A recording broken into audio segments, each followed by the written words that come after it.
Hello everyone, hope you're doing good. So today we'll see lead code 74, search in a 2D matrix and ये medium level का question marked है. Question में ये बोला गया है कि you are given m cross an integer matrix named matrix with the following two properties. Each row is sorted in a non-decreasing order. हर एक रो sorted है non-decreasing order में. The first integer of each row is greater than the last integer of previous row. First integer of each row यानी 10 इस case में मान लो greater than last integer of previous row इस case में 7. Similarly 23 is greater than 20. ये काफी important line है, ये काफी हेल्प करेगी आपने सॉल्यूशन को फ्रेम करने के लिए. And given an integer target, return true if target is in the matrix, false otherwise. तो अगर टारगेट मैट्रिक्स में है जैसे इस केस में 3, देन रिटर्न ट्रू और एल्स रिटर्न फॉल्स. तो जैसे आप ये क्वेश्चन पढ़ते हो तो आपको लगता है काफी इजी है, क्योंकि आप फिर वो नेस्टेड फॉर लूप से एन स्क्वायर वाला सॉल्यूशन लिख के फाइंड आउट कर सकते हो इजीली. बट देन उन्होंने लिखा है कि you need to find out in log order of logarithmic m cross n time complexity. जैसे इस वाले केस में 13 प्रेजेंट नहीं है, सो यू रिटर्न फॉल्स. तो ये क्वेश्चन ना एक्चुअली में आप जब इसको सोचोगे डीपली तो ये एक्चुअली डिट्टो सेम है जैसे आप नॉर्मल अरे पे बाइनरी सर्च करते थे, बस यहाँ पे 2D मैट्रिक्स आया है. सबसे चैलेंजिंग पार्ट इस क्वेश्चन का यही है, आइडेंटिफाई करना है कि how do you correlate it with normal अरे और नॉर्मल बाइनरी सर्च. तो यही हम देखेंगे कि how how we actually relate it and make it easy for us. So जैसे ये जो 2D मैट्रिक्स लिया है, सबसे पहले मेरे मन में थॉट ये आया कि let's write it in linear fashion. क्योंकि काइंड ऑफ अगर आप लीनियर फैशन में लिखते हो और ये लाइन लिखने के बाद ना थोड़ा और डाउट आता है कि एक बार देख ही लेते हैं कि लीनियरली लिख के क्या होता है. लीनियरली जब उसको फ्लैटन करते हो आप 2D मैट्रिक्स को, तो आपका ये मैट्रिक्स बनता है. और ये देखोगे आप तो ये एक इंक्रीजिंग या नॉन डिक्रीजिंग पूरा एक सिंगल लीनियर अरे है, वन डायमेंशनल. और फिर इस पे आप बाइनरी सर्च लगाने का सोच सकते हो इजीली, और ये आपने पास्ट में किया भी होगा काफी इजीली. और नीचे मैंने बस इनके इंडेक्सेस लिखे हैं, इंडाइसेस लिखे हैं.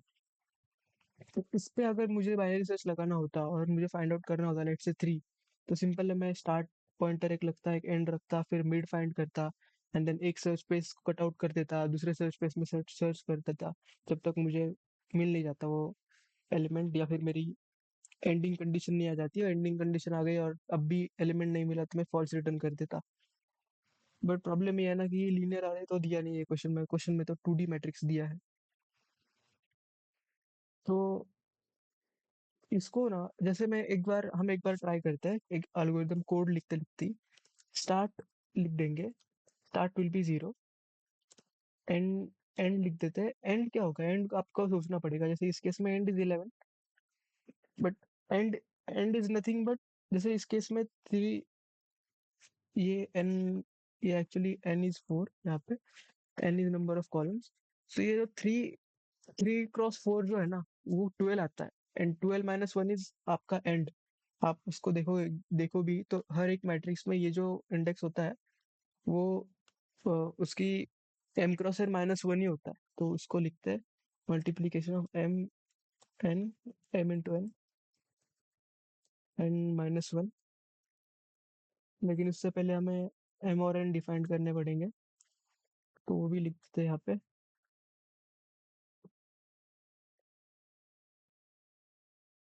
int m int m will be what, matrix dot length,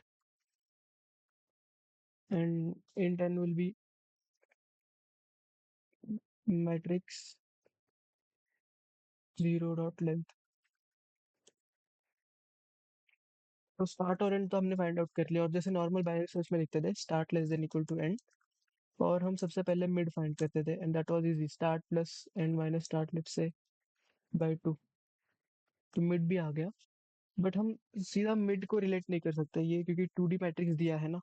तो 2D मैट्रिक्स में इस केस में क्या आएगा, मिड इस केस में आएगा 5, बिकॉज 0 + 11 इज 11, 11/2 इज 5.5, उसका फ्लोर वैल्यू इज 5, तो इंडेक्स 5 आएगा.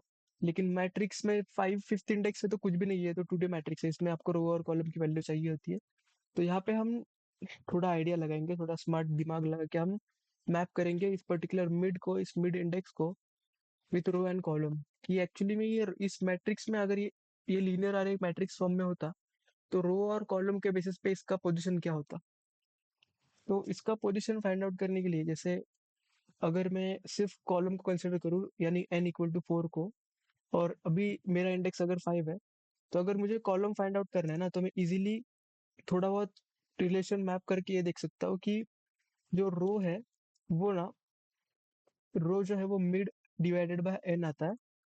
अगर आप देखो तो इसका रो क्या है, इस 11 है ना, इसका इंडेक्स 5 है, यहाँ पे इसका row is 1 and column is also 1, और mid is what 5, 5 divided by 4 is 1 only.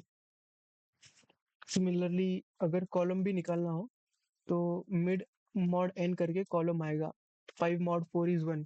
और ये आप हर इसके लिए ट्राई करके देख सकते हो। जैसे इस केस में इसका 20 का इंडेक्स 7 है, एंड 7/4 करोगे तो 1 आएगा, एंड इसका रो भी 1 है, इंडेक्स 0 बेस इंडेक्सिंग कंसिडर की जाए तो, और कॉलम इसका 0 1 2 3 है, एंड 7 मॉड 4 इज 3।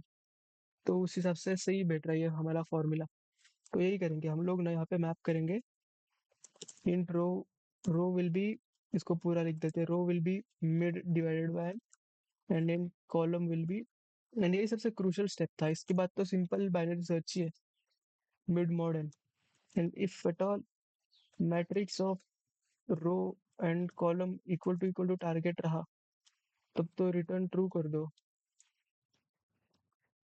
लेकिन इफ अगर matrix of row and column अगर ग्रेटर रहा और लेसर रहा टारगेट से, टारगेट अगर बड़ा है तो start equal to mid plus 1 होगा, जैसे नॉर्मल बाइनरी सर्च में होता था, और else end equal to mid minus 1 होगा, एंड एंड में हम लोग रिटर्न फॉल्स करवा देंगे। इसको रन करके देखते हैं एक बार, इससे पहले ये कोड हटा हटा देते हैं, इसको रन करते हैं,